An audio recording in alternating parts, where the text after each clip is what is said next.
Semoga Allah selalu membimbingmu, dan biarlah angin menuntun langkahmu.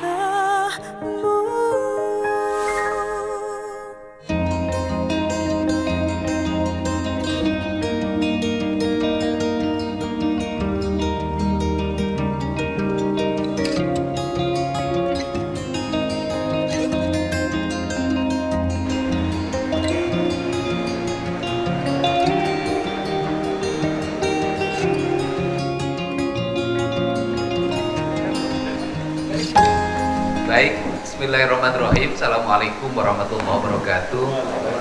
Sampurasun. Bapak dan Ibu yang saya hormati, para bupati, wali kota terpilih, dan wakil bupati dan wakil wali kota terpilih seprovinsi Jawa Barat, saya mengucapkan terima kasih atas kehadirannya di kediaman saya di kampung. Yang kedua, saya mengucapkan selamat pada semuanya yang sudah terpilih, baik yang akan dilantik tanggal 6 maupun yang akan dilantik setelah putusan Mahkamah Konstitusi. Ya, tepuk tangan dong semua. Yang paling senyum itu Bupati Kabupaten Bandung. Karena apa? Karena PJ-nya tetap dia.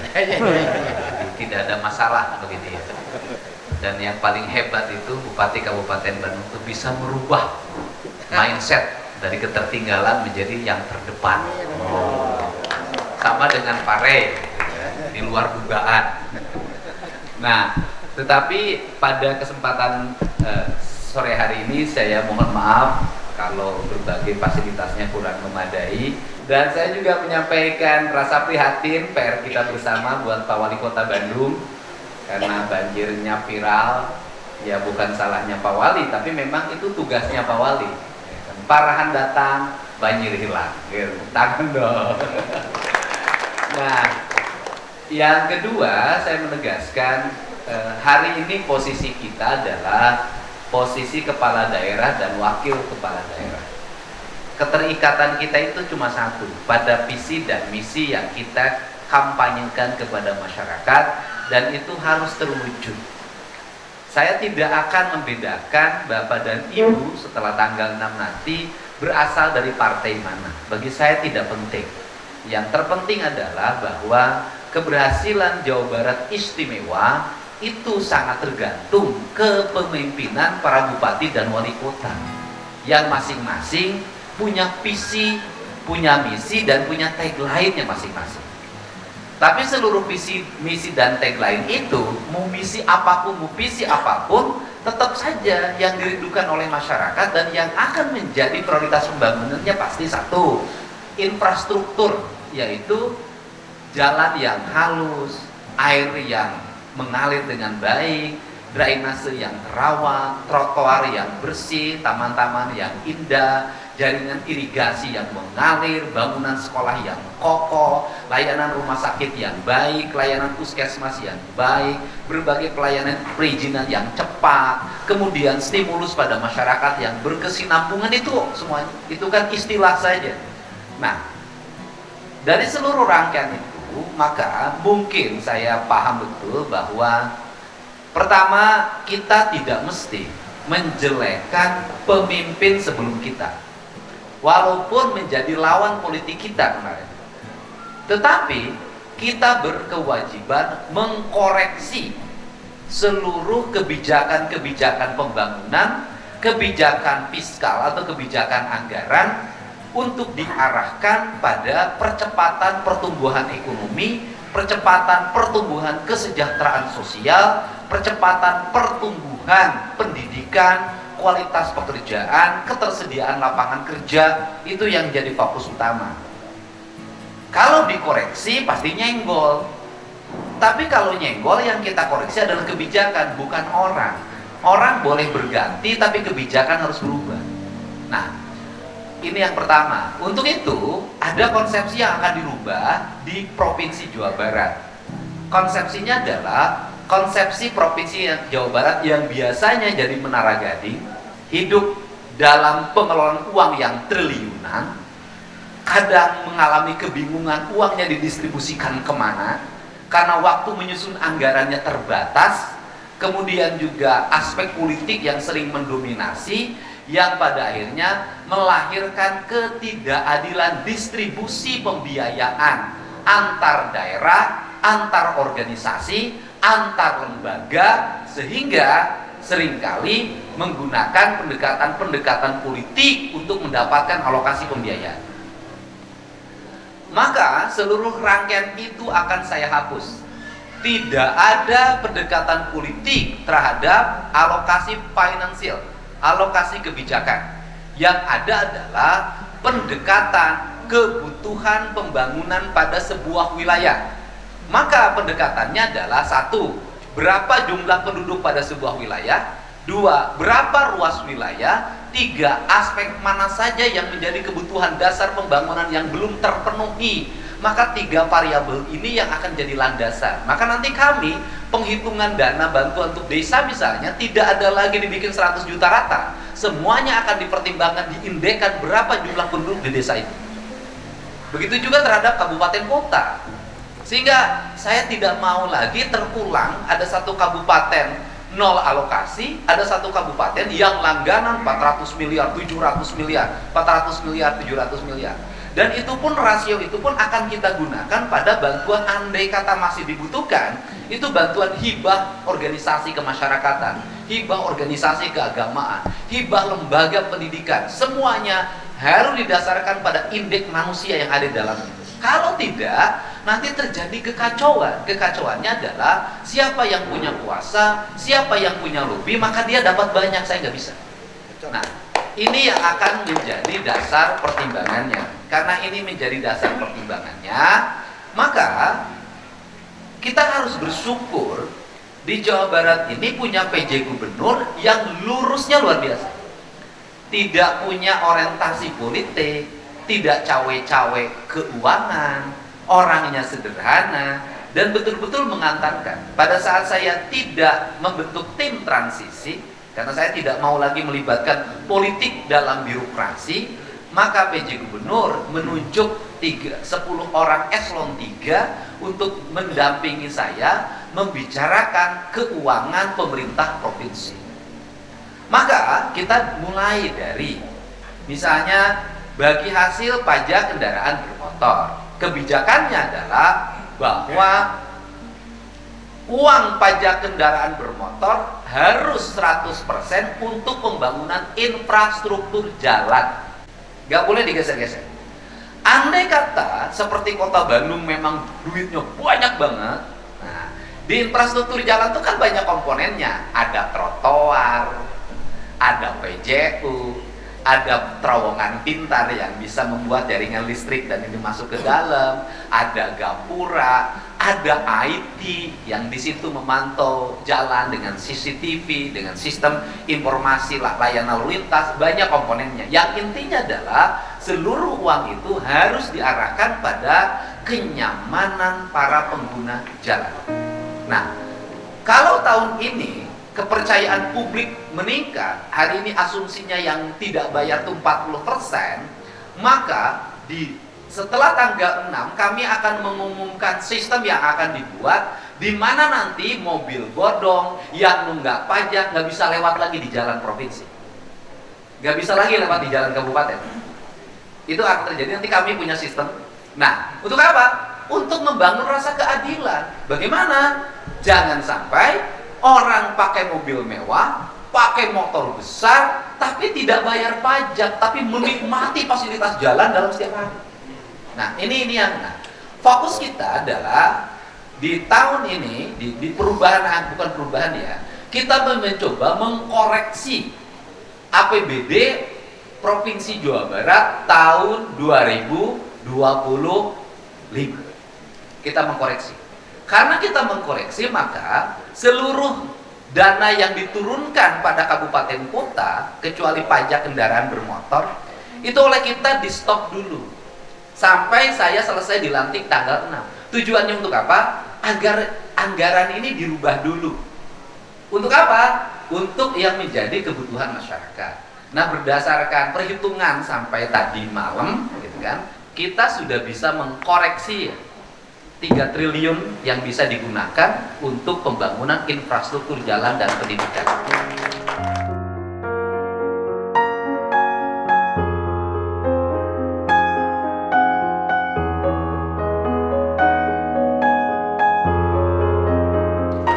Barangkali angka 3 triliun bagi Kabupaten Bogor nggak ada artinya, bagi Kabupaten Bandung nggak ada artinya, tapi bagi Kota Sukabumi, Pak, 3 triliun itu bermakna.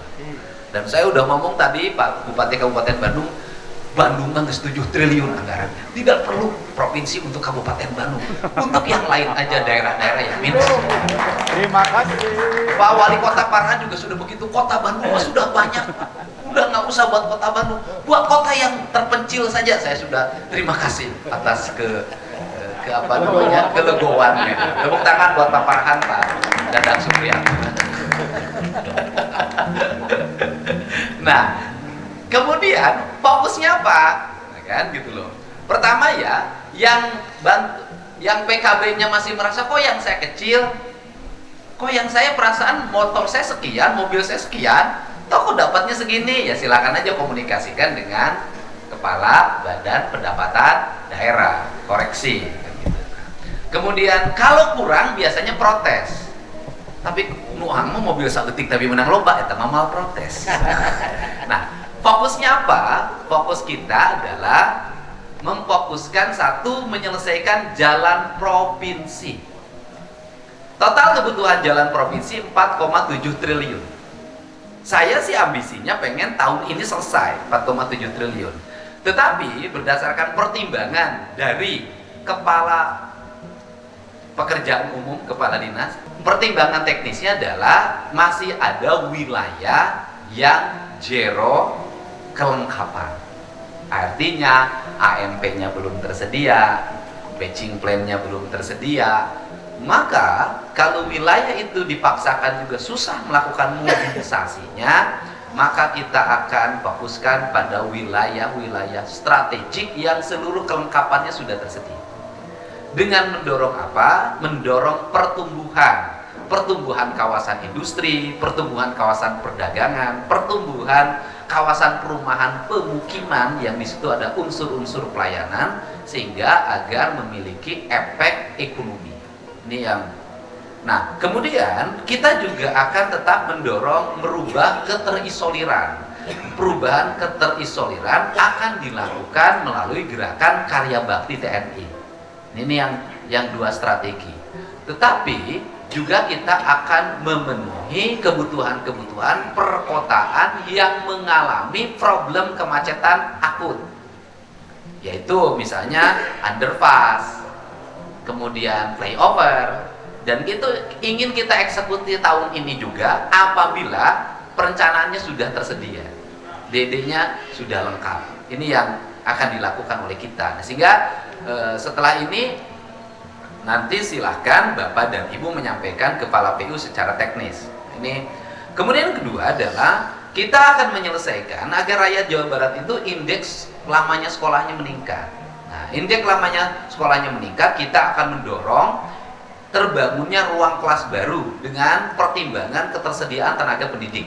Ini yang akan kita dorong sehingga di tahun ini kita ingin targetkan terbangun beberapa sekolah di seluruh Jawa Barat secara masif sehingga tidak ada lagi problem terhadap penerimaan siswa baru di masa yang akan datang. Pertimbangan teknis yang harus dilakukan adalah ini mohon disampaikan nanti ke Kepala Dinas Pendidikan agar di sebelum bulan suci Ramadan atau nanti dimulai minggu depan setelah saya dilantik, setiap orang siswa, setiap kepala sekolah, setiap guru dan setiap siswa segera membuat daftar isian kemana dia sekolah. Sehingga dalam waktu bulan Ramadan kita sudah bisa mempetakan bahwa ketertampungannya di sini loh, over kapasitasnya di sini, solusinya apa? Sehingga kita ini PPDB ini tidak lagi cerita menampung siswa. PPDB kita berpikir strategi apa yang kita lakukan terhadap satu, sekolah yang rombongan belajarnya over, dua, sekolah yang rombongan belajarnya kosong, kan gitu loh. Ini yang kita lakukan sehingga kita tidak ribut lagi di PPDB. Karena saya tidak mau lagi ada ribut di PPDB. Nah, dan kemudian juga kita tidak lagi bicara persoalan sekolah favorit, tidak favorit, tetapi yang paling penting adalah seluruh rakyat Jawa Barat itu bersekolah. Itu yang pertama. Yang kedua, saya mengkoreksi anggaran itu banyak ratusan miliar saya lihat dalam bentuk kegiatan hibah itu, sehingga saya akan arahkan pada di SMPTN atau istilahnya apa hari ini, di seluruh perguruan tinggi negeri di Jawa Barat yang memiliki kualifikasi yang berhubungan erat dengan kemajuan Jawa Barat. Engineer yang dibutuhkan, dokter spesialis atau dokter umum. Maka seluruh anak berprestasi di perguruan tinggi negeri di Jawa Barat dan itu akan dan orang tuanya tidak punya kemampuan yang cukup, gitu kan? Maka itu akan kami cover dalam bentuk beasiswa. Ini untuk beasiswa, untuk apa? Untuk mendorong pertumbuhan di Jawa Barat. Kenapa pertumbuhan di Jawa Barat mengalami pelambatan? Kenapa orang berdemonstrasi tidak diterima di perusahaan? Kenapa perusahaan yang tumbuh di kawasan-kawasan industri bukan orang Jawa Barat? Problemnya cuma satu, kelas menengah di industrinya nggak ada. Jadi kalau di pabrik di kita nggak ada manajer, nggak ada HRD-nya, nggak ada supervisornya, yang orang Jawa Barat susah terakses. Sudahlah, pendekatannya itu kok susah terakses. Akhirnya mereka pasti membawa relasi dari kampungnya. Jadi demo berjilid-jilid juga nggak akan menyelesaikan masalah. Masalahnya adalah gimana caranya ke depan itu bahwa kelas menengah di industri itu diisi oleh orang Jawa Barat. Caranya adalah ITB-nya adalah ITB. Jadi ITB-nya ITB. Kalau ITB-nya ITB, maka orang Jawa Barat akan menguasai kelas menengah industri di Jawa Barat dan Indonesia. Tapi kalau ITB, yang malah kabagian kan ngerti kan bahasa kebudayaannya. Nah, ini bukan berarti kita ngomongin wilayah, bukan. Ini kan sebagai orang Jawa Barat kita punya keinginan rakyatnya maju. Nah, untuk itu di beberapa kawasan industri, bupati, wali kota, dan kepala dinas pendidikannya, misalnya Subang yang akan mengalami pertumbuhan, Majalengka, Karawang sudah mengalami pertumbuhan, Bekasi, Purwakarta sebagian. Nah, hari ini segera mendata pertumbuhan kawasan industri dan 20 tahun ke depan atau 25 tahun, minimal 10 tahun ke depan, berapa kebutuhan lapangan kerja, angkatan kerjanya, spesifikasinya apa. Untuk itu, nanti kalau sudah nanti tertata, maka kita akan merumuskan sekolah-sekolah itu berdasarkan kejuruan dan spesifikasi yang dibutuhkan. Sehingga saya secara radikal berani merubah. Merubah apa? Kurikulum sekolah kejuruannya dirubah. 1 tahun belajar akademik, 2 tahun langsung praktek di lapangan. Sehingga ketika lulus itu sudah direbut oleh kawan pasar kerja. Ini cara untuk kita menang dalam kompetisi.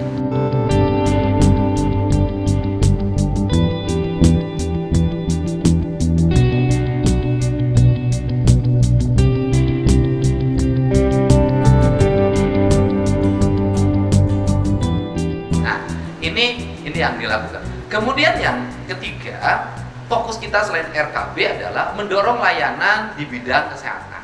Dengan apa? Memperkuat rumah sakit daerah, memperkuat puskesmas, rawat inap. Perkuatan rumah sakit daerah adalah nanti nggak ada lagi bantuan provinsi, alat segala macam ke rumah sakit daerah. Yang ada adalah rumah sakit daerah dikembangkan berdasarkan spesifikasi kebutuhan. Misalnya ada satu wilayah, makanya kan wilayahnya nanti kan kantor gubernur, saya sebutin nih kantor gubernur, saya nyebutin wilayah-wilayahnya, dan itu nanti menjadi pembangunan berkewilayahan yang menjadi ekosistem ekonomi, ekosistem kesehatan, ekosistem pertanian, ekosistem pendidikan, semua jadi satu ekosistem, jadi hidup. Nah, bagaimana? Di ekosistem itu misalnya, saya mulai dari Kulon. Jadi Kulon itu kantor gubernurnya namanya adalah Kantor Gubernur Wilayah Sunda, Kulon, dan Betawi. Kan? Terdiri dari Depok, Kota Bekasi, Kota Bogor, Kabupaten Bogor, Sukabumi, Kota Sukabumi, dan Cianjur. Kemudian geser kantor Gubernur Wilayah Priangan, Sunda Priangan, Kabupaten Bandung Barat, Kabupaten Bandung, Kota Cimahi, Kota Bandung, Kabupaten Sumedang. Geser lagi ke kan? Kantor Gubernur Wilayah Sunda Wetan. Sunda Wetan berarti Cirebon, Kota Cirebon, Indramayu, Majalengka. Ya, sama Kuningan ya, Jayu Kuningan. Kemudian kantor Gubernur Wilayah Selatan, kan? Sunda saya menyebutnya kantor Gubernur Wilayah Sunda Pakidulan, ya kan? Yaitu Garut, Kabupaten Tasik, Banjar, Pangandaran. Kemudian kantor Gubernur Wilayah Sunda Tengah dan Betawi, ya kan? Yaitu Subang, Purwakarta, Karawang, Kota Bekasi, Kabupaten Bekasi. Nah, di wilayah ini nanti rumah sakitnya akan dikembangkan spesifikasi layanan spesialis itu yang akan ditangani oleh provinsi.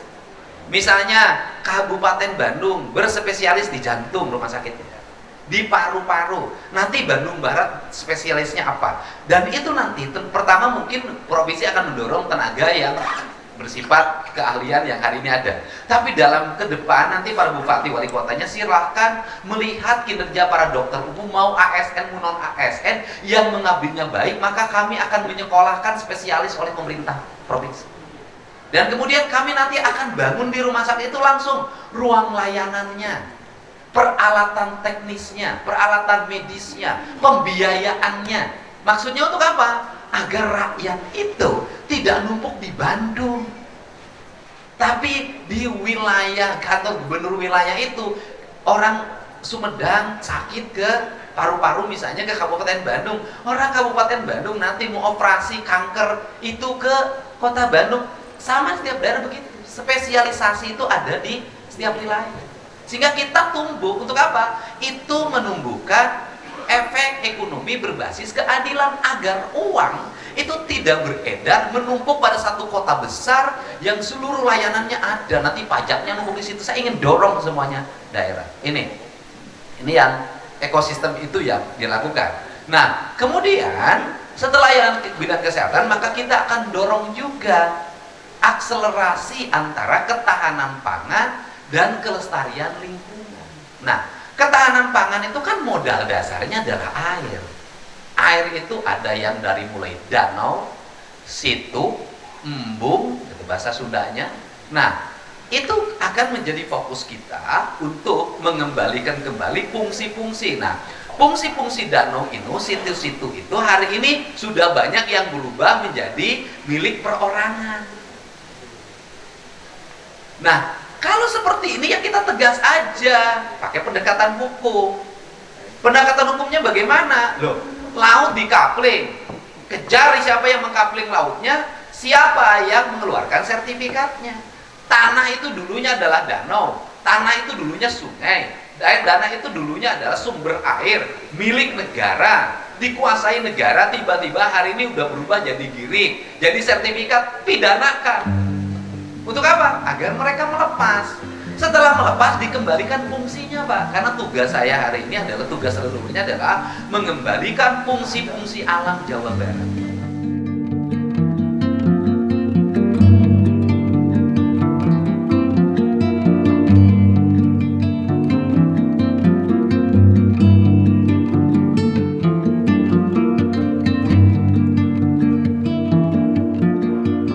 Maka nanti kalau tahun ini full jalan misalnya 4 triliun atau 3 triliun, kebutuhannya makin menurun, tahun depan bisa jadi 7 triliun itu rehabilitasi seluruh daerah aliran sungai, rehabilitasi embung-embung, rehabilitasi danau-danau kecil, rehabilitasi situ-situ, rehabilitasi aliran sungai. Itu apa? Menunjang pertanian.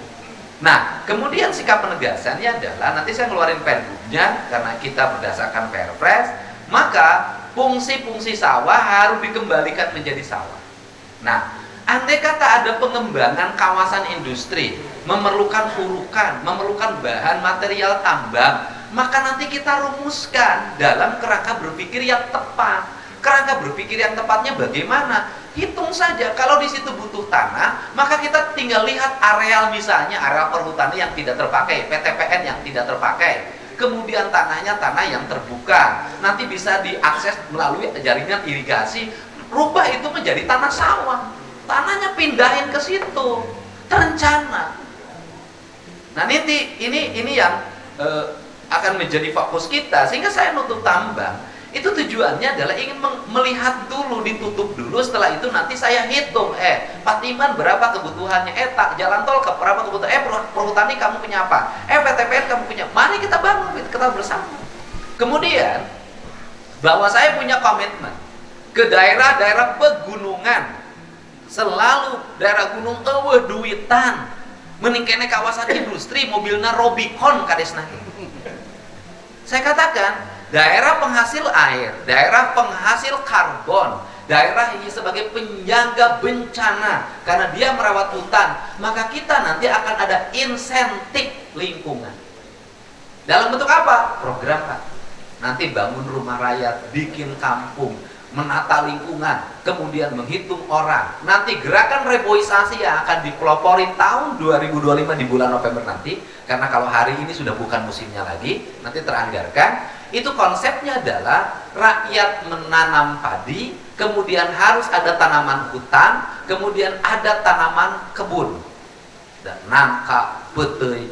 Nah kemudian dalam jangka panjang mereka bisa jadi didorong insentif oleh pemerintah provinsi. Sehingga gerakan reboisasi adalah gerakan kesadaran rakyat yang dalam jangka pendek dia punya ketahanan pangan, yang dalam jangka panjang dia punya ketahanan lingkungan, dan kita setelah itu akan stimulus melalui peternakan, rumah bambu, dan termasuk bambu. Jadi konsep kita ke depan, kita sudah rumuskan bahan bangunan yang ada di Jawa Barat untuk kepentingan bangunan tidak akan lagi nanti setelah tahun 2026 itu tidak akan menggunakan material kayu lagi, tapi kita akan menggunakan material bambu.